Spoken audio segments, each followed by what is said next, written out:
Alright, right off the bat, let me mention that the gameplay footage in the background right now is today's main footage. We're doing a bit of a video format experiment today with me talking over gameplay that was taken off stream while achievement hunting. We did one similar video last expansion, but this time we actually have gameplay sounds and Blizzard music in the background.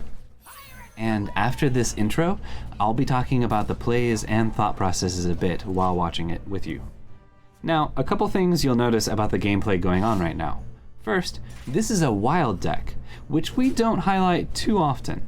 But as someone who plays and watches standard games most of the time, I've done something I wish other content creators who make content for both formats would do. On the thumbnail for this video, I included the wild icon. If the primary gameplay of a video is wild, you'll see that symbol somewhere on the thumbnail. The second thing to note is that this is a fairly competitive deck for wild without much of the usual meme flair. The only thing that makes it different from a deck which Solemn introduced as one of the strongest decks in wild a couple days after the expansion hit is that we dropped the risky skippers for youthful brewmasters so that we could bounce Rokara to summon additional Juggernauts in games that aren't over by turn 6. So why am I highlighting this deck? Two main reasons. First, this is one of the decks we'll be recommending to knock out the warrior achievements, as it's an efficient way to summon and attack with a bunch of pirates. Also, multiple Juggernauts improve the chances of destroying the opponent with the Juggernauts cannons. And pulling patches from your deck also gives credit for the "Why You Bully Me" achievement, meaning this one deck can knock out all 3 achievements. Second, after the first few games, I was kind of autopiloting the deck while watching anime in the background, while grinding out the attack with pirates as warrior 500 times achievement. When I stopped at the end of the second evening, it felt like I had won a decent amount of the games, even though I hadn't really been paying much attention, and my opponents seemed to be getting progressively more challenging. So I looked to see what the win rate was. Yeah. Turns out the win rate was pretty good. So I continued to play the deck enough to finish the 500 pirate attack achievement, and by the end, my win rate did drop down from 95%, unsurprisingly, to about 80% across 54 games. Considering I don't play Wild all that much, this month was my first time hitting Diamond 5 in Wild, and I was fending off Dark Glare, Unlicensed Apothecary Questline Warlocks, Incanter's Flow Mages, and Aggro Druids, as well as overwhelming Res Priests thanks to multiple Juggernauts by the end. It feels like this is a pretty strong deck, while still being a lot of fun to pilot. But enough talking about the deck. The rest of the video will be commenting on the gameplay we've got right here. And now the rest of the commentary is going to be much more laid back, relaxed, and, a little bit slower paced. So that was a rather long intro, but yeah, we're actually still in the first game, which is exciting because this is the second game we played with this deck. However, it was pretty cool how it finished off.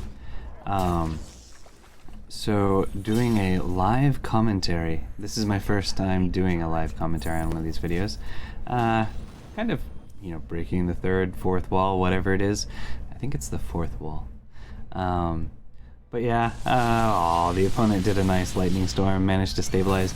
So it looks like our opponent was playing a kind of a control-y style. Now considering that this was the second game with the deck, we weren't yet facing the most powerful decks in the game. We were still facing, other fun decks because that's primarily what I do, even in Wild. However, later games are against much more meta style of decks. So this is obviously a Shutterwalk style. We managed to play Rokara, bounce her with the Youthful Brewmaster, and get a little bit of Juggernaut damage. Really nice summon on the Charge Pirate. But yeah, nobody expects the second Rokara. And Fogsail Freebooter is always going to be active after we have the Juggernaut on board, because we will always have a weapon equipped. So 2 Juggernauts out there, very impressive clear. They did not concede, and thus we got the broadside achievement because they may not have realized that the Juggernaut was going to send 2 cannons each, dealing 2 damage. So a total of 8 damage to the enemy, an exact lethal, getting us the achievement, which was very nice to have. Didn't take too terribly long, just the second game. Obviously, in our achievement guide, we're going to try and come up with recommended decks for people who don't have the quest line, but this is a little bit more simple, straightforward. Now, our opponent for this second game was much later. I believe it was the next evening after we had won quite a few games. And so we're starting to face off against meta decks. Now, of course, you love to see Harbor Scamp pull Patches as the minion, which, you know, happened quite a few times. Actually, it wasn't just the Harbor Scamp, but we often ended up drawing Patches before we got to play him, which is not what you want to happen. But anyways, yeah, so fight for the board. We've got to actually take back control. Consider throwing Patches out there to let our opponent know what's going on, but no, we're better off discounting the Ankar when it comes out, thanks to the discount from Bloodsail Deckhand. We play 1 more pirate, and we'll automatically draw. It'll be guaranteed because Ankar is our only weapon in the deck. So we'll be guaranteed to get Ankar off of the questline completion, stage 1. And they really wanted to get rid of my ship's cannon, but they didn't want to take extra damage on that. They wanted to control the board. Now, this is lovely. So not only did we draw Patches, but we also drew Ankar, which is terrible because we would have gotten the Ankar right now playing Patches. But yeah, great fortune in that, in our draws. But yeah, I knew we wouldn't be able to play out the pirate we just got because the button was glowing green, so I went ahead and just passed forward. Now, these games are edited to be cut out dead time, but I also was playing much faster than we normally do during these. However, we're finally controlling the board, so we have it, and then wanted to get the cargo guard out there quickly because we need to survive the first couple hits of damage. There's no way we're going to be able to take them out before they complete the quest line, because Demon Seed and Wild especially is typically done with their third stage, turn 5. I think they might actually complete it here. I'm not certain. But turn 5, turn 6, they're done. It's absurdly fast. Crystallizer is freaking broken with this quest line. Doesn't look like they finished it on 5, but I imagine they finish it next turn. So Youthful Brewmaster is exciting. A lot of times, if I had Youthful Brewmaster, and before we completed the quest line, I would keep Youthful Brewmaster to bounce Rokara back into hand, so that, and I would actually sometimes wait until we had 7 mana so that I could play Rokara and bounce. In Wild, don't really have to worry about Mutanus because everybody's trying to kill you before Mutanus would ever even come down. So that's not as much of a concern. It is nice that we get to keep some of the stats on our minions even after they kill South Sea Captain. I think we got to keep the health on the Harbor Scamp.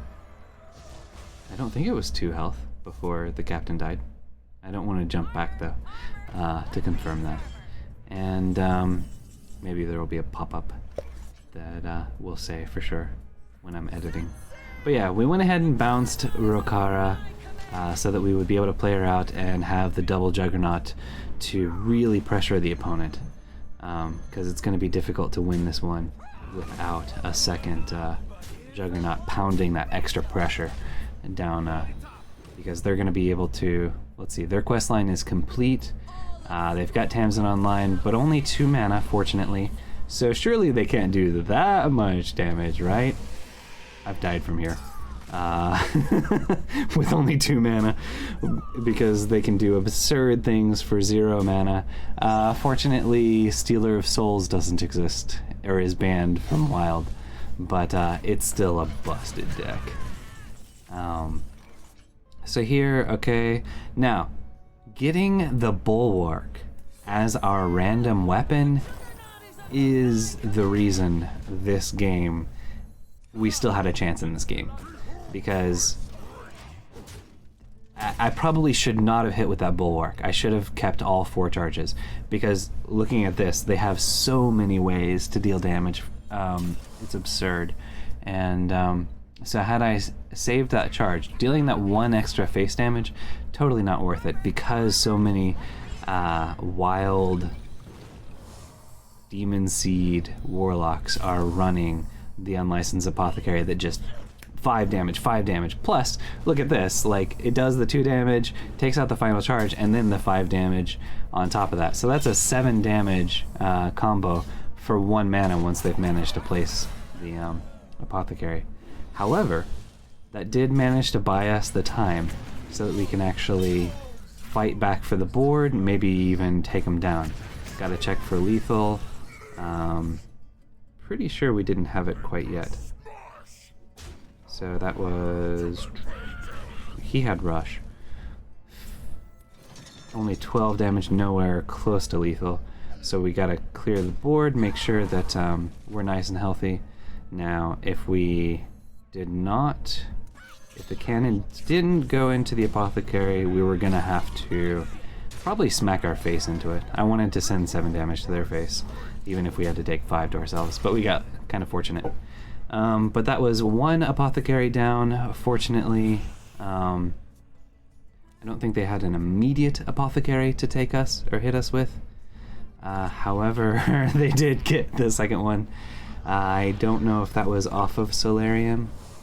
But yeah, and then the Giants coming down, they don't get to pressure us with the Giants right away, but 0 mana, 5 damage, thanks to the Apothecaries, is busted strong. Quite powerful. And going ahead and taking that out so that I couldn't buff whatever weapon we were going to get off the second Juggernaut. First Juggernaut weapon always dies, which is kind of funny when you get that Death Rattle deal 1 damage to everything weapon, because it immediately triggers to hit 1 damage on everything, which has killed my own pirates before. Kind of a downside to that. But takes us down. We're at 7 health. We're at... oh, wait. We're at 6 health because we healed for 4 thanks to that. But they're at 19, thinking they're safe. But we currently already have on board 11 plus 5. And then the cannons go off and we have the weapon. So that is lethal. Our opponent is dead. Confirming, doing the count that I just did now. And yes, the opponent is very, very dead. Should have attacked with a pirate instead of the cannon so that we could get 1 more tick of progress towards the achievement. Honestly, the reason I played this deck so many times was so that we could get progress towards that achievement. And then here we have South Sea deckhand. You don't necessarily want to see in your opening hand, but Bloodsail deckhand is amazing because you play Raid the Docks, and then you play the deckhand, the Bloodsail deckhand, and 2 other pirates, or if you're lucky enough to get both Bloodsail deckhands, Ankar becomes 1 mana. But yeah, one discount, and it's only 2 mana, which makes it a lot easier to actually play on turn 3 when you curve it out. Going ahead, realizing that my opponent is not terribly likely to have removal for the ship's cannon, and even if they do, we got 4 damage off of it because, or thanks to patches. So totally worth burning the coin there. Looks like they were able to clear it because of the discounted discovered mana reservoir. from Primordial Studies. But yeah, we've got the discount, and that is only our second pirate, which means we won't be able to equip the Ankar this turn, meaning our deckhands cannot run in or charge in. Probably want to deal with the spell damage on board, but also I realized after the fact that I did not play around Flame Ward, which I very much should have. So that was also a reason to go ahead and attack in on the 0-4. Had I played around Flame Ward, I would have attacked face right away at the beginning of the previous turn. Checking, okay, so it's not Ice Barrier, much better chance that it is actually Flame Ward, so go ahead and punch in the damage there and get max damage on face. Dang it, yes it is Flame Ward. Okay, but played that right, even though I committed much more into that Flame Ward than I should have. Deckhand gets to go face, and I don't recall what my thought process was for not playing the Bloodsail Deckhand here. Yeah, no, I don't recall. I think I should have.